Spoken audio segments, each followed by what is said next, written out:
It's time for another edition of Cooking with Cap. And as voted on by my Discord, today we're making almond cake with peaches and cream, with another recipe coming in a few days because there was a tie.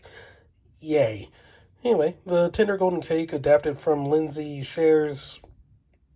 Shea Panesse Desserts walks the lines between dense and light with a fine moist crumb and deep marzipan flavor that comes from a combination of homemade almond paste and a touch of almond extract, easily made in a food processor. It's a versatile cake that you can dress up any way you like. Here it's topped with peaches and cream, but it's just as good with berries, nectarines, plums, or poached pears. Or have it plain for a more restrained dessert or afternoon snack. You can vary the nuts for the paste here too. Substitute unsalted roasted almonds for a toasty, earthy flavor, hazelnuts for woodsy notes, and pistachios plus a dash of orange blossom water for a heady floral notes. Grammatical issues here.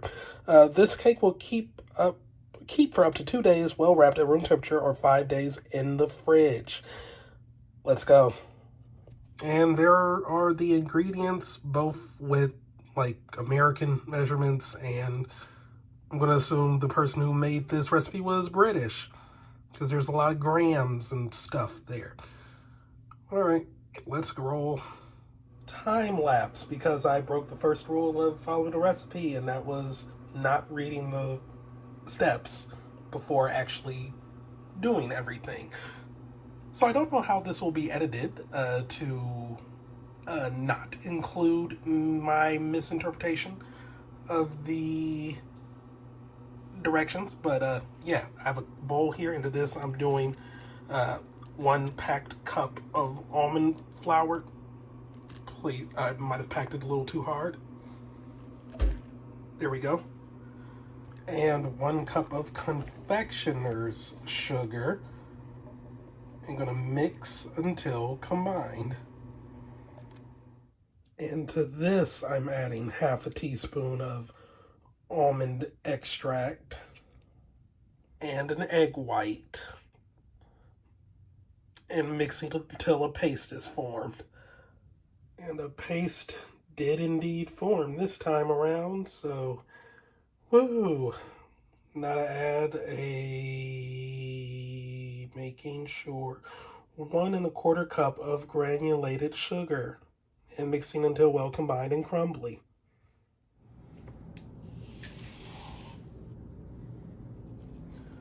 Okay, and to this I'm adding 1 1/4 cups of butter and 2 teaspoons of vanilla extract, and mixing until light and fluffy. So there's the softened butter and 2 teaspoons of vanilla extract. Post commentary Cap here, filling in for the remainder of the cooking process, because through a perfect storm of errors, I was rendered unable to finish making the cake by myself, and I needed help from my girlfriend. TLDR, in the scrapped first attempt at baking the cake, when I messed up the order of ingredients, I made note that the recipe calls for using a food processor, but I ain't got one of them, so I figured, hey, I can mix this by myself by hand. Unfortunately, at the time I was like 1 day removed from having a cold that kind of like weakened me a bit, and it was like 80 degrees. So needless to say, I was struggling to mix in the butter. And the little whisk attachment on my immersion blender isn't built for mixing. It only has 1 speed, which is very high. So yeah, she had to step in and finish up the mixing. And at this step, she is adding the room temperature eggs 1 at a time, mixing until they're combined. Also, I forgot to bring this up, but the list of ingredients does call for salt. I did not utilize any salt when I was doing the earlier dry ingredients, because I am using salted butter instead of unsalted butter. So, yeah, getting the salt content like that. But alright, here be the eggs, or at least one of them. After that, you add flour, baking powder, and salt if you're using unsalted butter. And once all the mixing is done, you pour it into your prepared springform pan, which should be buttered and lightly dusted with flour. The oven should be preheated to 325 degrees Fahrenheit.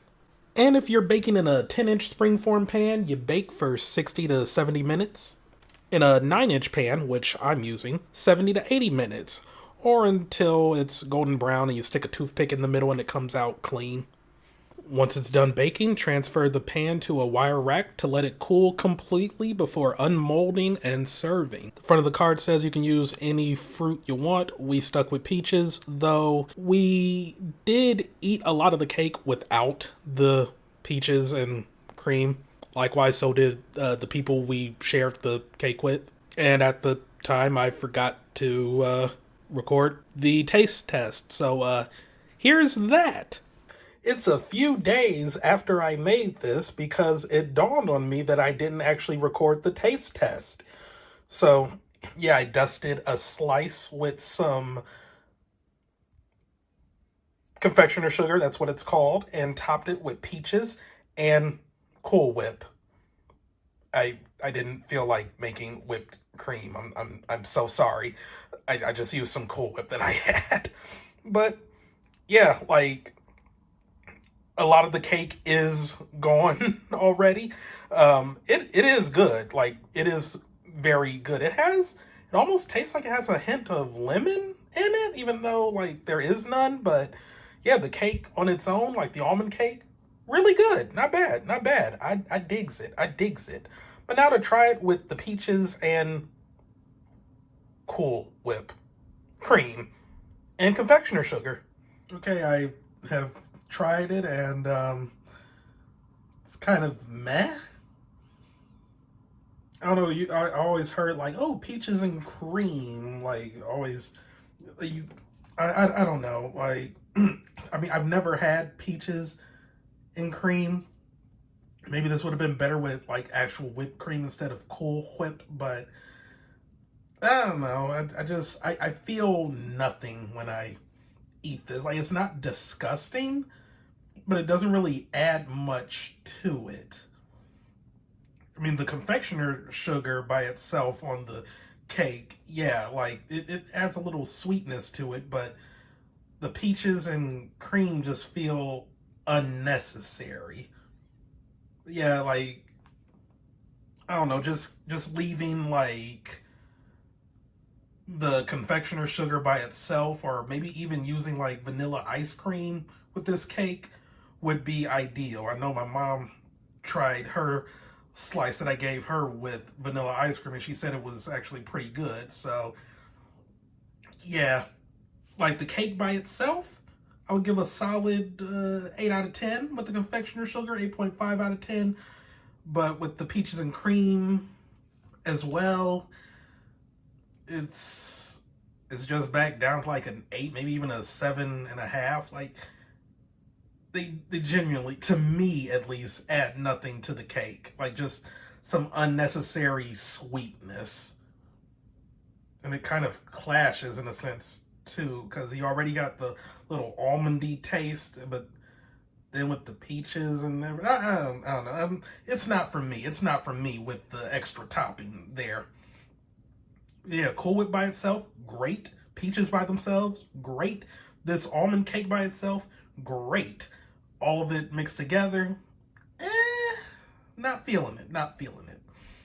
But all in all, the cake itself was good. And that's going to be it from me for today. Thank you all for watching. Have a great day, and I will see you next time. Goodbye.